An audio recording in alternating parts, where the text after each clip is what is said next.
Hey guys, this is Goku and today we're gonna be talking about bluffing. Yeah, I know, it's very exciting, isn't it?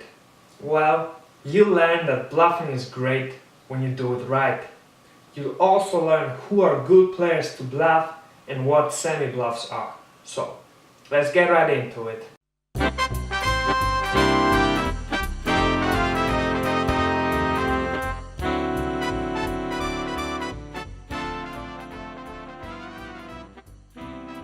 Bluffing is where you pretend to have a strong hand when in fact your hand is very weak. Bluffing is an important aspect of poker, but it's very important that you bluff with the right frequency. If you bluff too much, it won't be profitable, but if you can find the sweet spot, bluffing will bring you great profit in the long run, because it will keep your opponents guessing. They'll never be completely sure whether you have the nuts or are just stone cold bluffing. The person who never bluffs will never get much action, and the person who always bluffs will get all the action but will eventually go broke. If you're new to poker, try to use bluffing as little as possible. You gradually increase the amount of bluffs as you get more experienced until you find that sweet spot.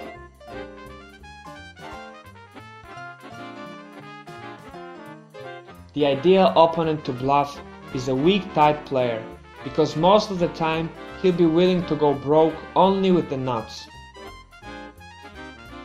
So there are pure bluffs and semi-bluffs. Pure bluff is when you know you don't have the best hand and have no chance of winning the pot if you get called. And semi-bluffs are when you can still catch cards that might get you the best hand. Semi-bluffs are the best if you haven't played many hands yet, as they give you multiple ways of winning the pot. You may win it right away because your opponent folds, or you may win it later because your hand turns out to actually be the best, or you hit your draw and it gives you the best hand.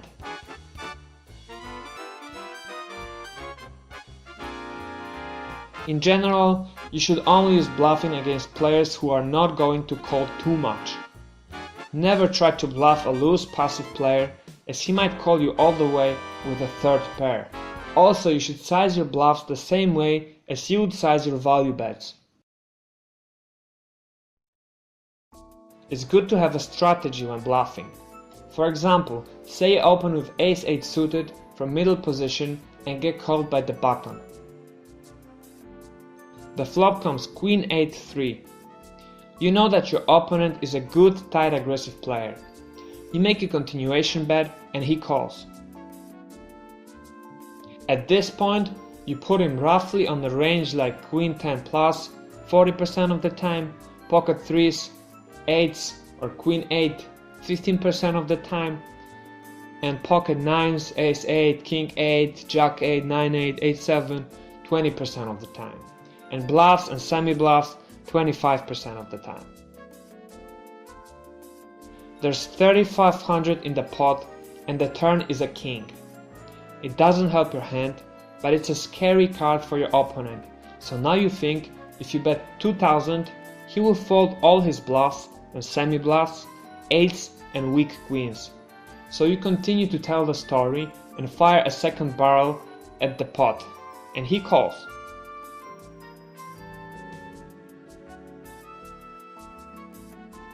The river is a deuce.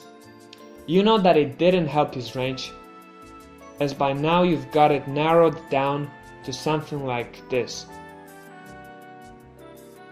2 pair or better 55% of the time, queen jack or queen 10 45% of the time.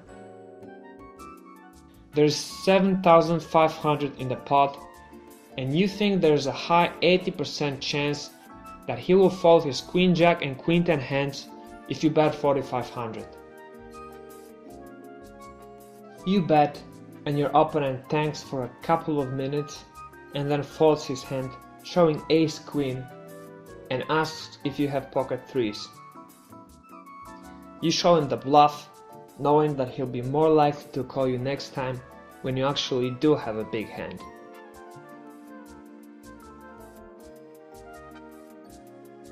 Okay, so we talked about bluffing, and now you know that bluffing can be very profitable for you.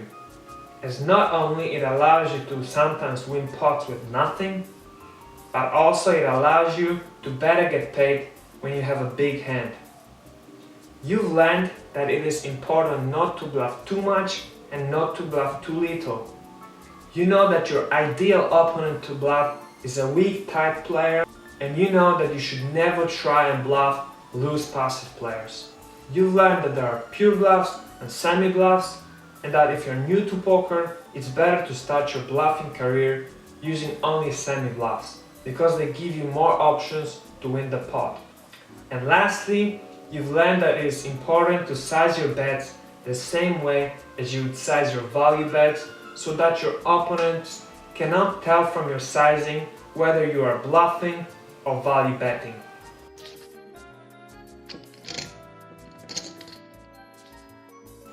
Thanks so much for watching, and wow, you are really quite a player right now. Keep it up, man. If you like this lesson, please share it with your friends, click the like button and subscribe for more future videos. Now go play poker. Seriously, go! You can have all the theory you want, but if you don't practice, you will not improve much. This course gives you everything you need to know to beat the small stakes games, but it doesn't give you practice. You absolutely have to play at least a couple hundred of hands after every lesson if you want to improve your game. I'm sure you're gonna have a ball. So, see you in the next lesson.